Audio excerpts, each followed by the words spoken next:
राधे राधे, जय श्री कृष्णा। आज अपने पढ़ेंगे आदिकाल। आदिकाल का समय 1000 ईस्वी से 1350 ईस्वी तक।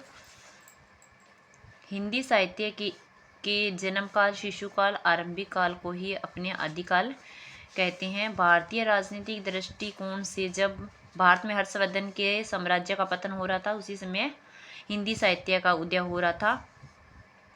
डॉक्टर नागेंद्र के अनुसार भाषा की दृष्टि से अपभ्रंश का बड़ा विकसित रूप ही हिंदी साहित्य का आदिकाल है।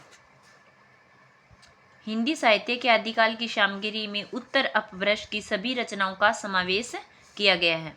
नोट: उत्तर अपभ्रंश को पुरानी हिंदी अवहट के नाम से पुकारा जाता है। चंद्रधर शर्मा गुलेरी ने सर्वप्रथम उत्तर अपभ्रंश को पुरानी हिंदी के नाम से संबोधित किया था। डॉक्टर भोलाशंकर व्यास ने हिंदी के आरंभिक रूप को अवहट के नाम से पुकारा था। आचार्य हजारी प्रसाद द्विवेदी ने आदिकाल को अत्यधिक विरोधों व्यवघातों का युग कहकर पुकारा था। ये एग्जाम की दृष्टि से इंपॉर्टेंट है, कई बार आई हुई है एग्जाम में। आचार्य रामचंद्र शुक्ल ने पुरानी हिंदी अपभ्रंश को प्राकृताभास हिंदी कहकर पुकारा है। आचार्य शुक्ल के अनुसार आदिकाल का समय राजा भोज के समय से लेकर हमीर के समय के कुछ पीछे तक का माना जाता है। 8वीं से 15वीं शताब्दी तक के भारतीय इतिहास की राजनीतिक परिस्थितियों में हिंदू सत्ता के धीरे धीरे क्षय होने और इस्लाम सत्ता के धीरे धीरे उदय होने की करुण कहानी है। डॉक्टर नागेंद्र के अनुसार आदिकाल का समय हिंदी साहित्य आक्रमण और युद्ध के प्रभाव की मन स्थिति का प्रतिफलन है। आदिकाल के समय का समय सीमा कहाँ से कहाँ तक निर्धारित की है, कुछ इतिहासकारों के बारे में देख लेते हैं। इतिहासकार का नाम: जॉर्ज इब्राहिम ग्रियर्सन ने कौन सा माना है? 643 से 1400 ईस्वी तक माना है। मिस्र बंधु ने 643 ईस्वी से 1889 ईस्वी तक माना है। राहुल सांकृत्यायन ने 760 ईस्वी से 1300 ईस्वी तक माना है। रामचंद्र शुक्ल ने 993 से 1318 ईस्वी तक माना है। डॉक्टर रामशंकर शुक्ल ने 1000 ईस्वी से 1343 ईस्वी तक माना है। अभी इसके बाद में आदिकाल का नामकरण, कुछ इतिहासकारों ने जो इनके अलग अलग नामों से इनको पुकारा है, इसमें से एक क्वेश्चन हर बार पक्का आता है।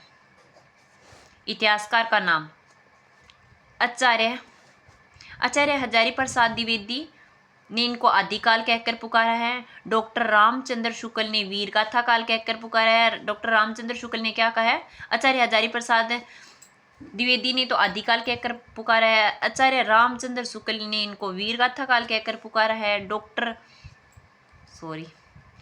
महावीर प्रसाद द्विवेदी ने बीजवपन काल कहकर पुकारा है। डॉक्टर राम कुमार वर्मा ने संधिकाल और चारण काल कहकर पुकारा है। राहुल सांकृत्यायन ने सिद्ध सामंत काल कहकर पुकारा है।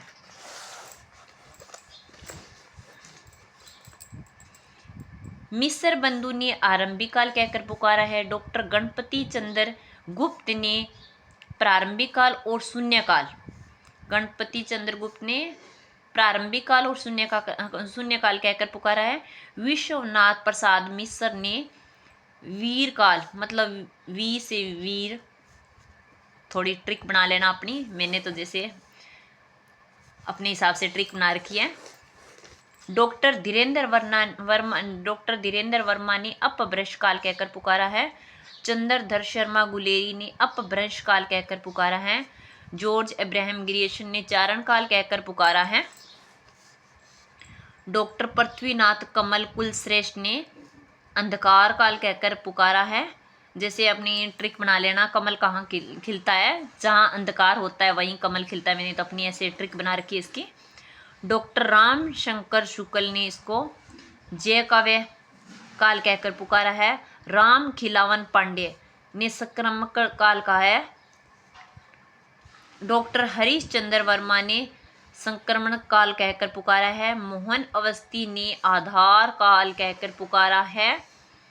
शंभुनाथ सिंह ने प्राचीन काल कहकर पुकारा है। वासुदेव सिंह ने उद्भव काल कहकर पुकारा है। राम प्रसाद मिश्र ने संक्रांति काल कहकर पुकारा है। शैलेश जेदी ने आविर्भाव काल कहकर पुकारा है। हरीश ने उत्तर अपभ्रंश काल कहकर पुकारा है। बचन सिंह ने अपभ्रंश काल जातीय साहित्य का उदा माना है। श्याम सुंदर दास ने वीर काल अपभ्रंश काल कहकर पुकारा है। इन अलग अलग इतिहासकारों ने अपनी दृष्टि से अलग अलग इन्होंने अपना नामकरण किया है। आदिकाल की प्रमुख शैलियाँ। आदिकाल की मुख्य रूप से दो शैलियों का प्रयोग किया गया है। एक तो डिंगल शैली है, एक पिंगल शैली है। मतलब कुछ रचनाएं किसी रचनाकारों ने तो डिंगल में की है, किसी ने पिंगल में की है।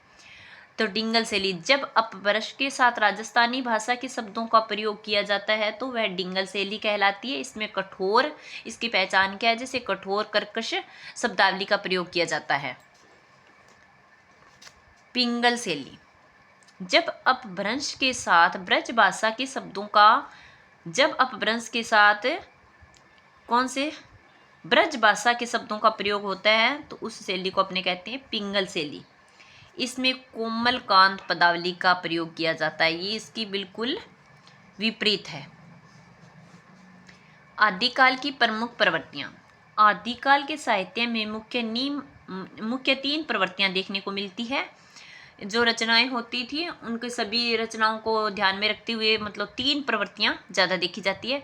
एक तो वीरों पे वीर गाथा काल ज़्यादा रचना होती थी, तो इसको बोला जाता है वीर गाथात्मक। रासो रचनाओं में धार्मिकता, सिद्ध और जैन थे जिन्होंने कवियों ने रचना की थी, उनमें ज़्यादा धार्मिकता देखने को मिलती है। रासों की जो रचनाएं हैं उनमें वीरता का ज़्यादा वर्णन किया गया है। जो विद्यापति की है तो उनमें संगारिकता का वर्णन ज़्यादा किया गया है। जैसे इनकी पदावली रचना उनमें संगारिकता ज़्यादा देखने को मिलती है। हिंदी का आदि कवि, सर्वप्रथम कवि।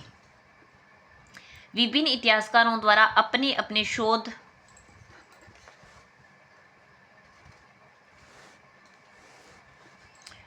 एवं तर्कों के आधार पर अलग अलग कवियों को हिंदी का पहला कवि माना गया है।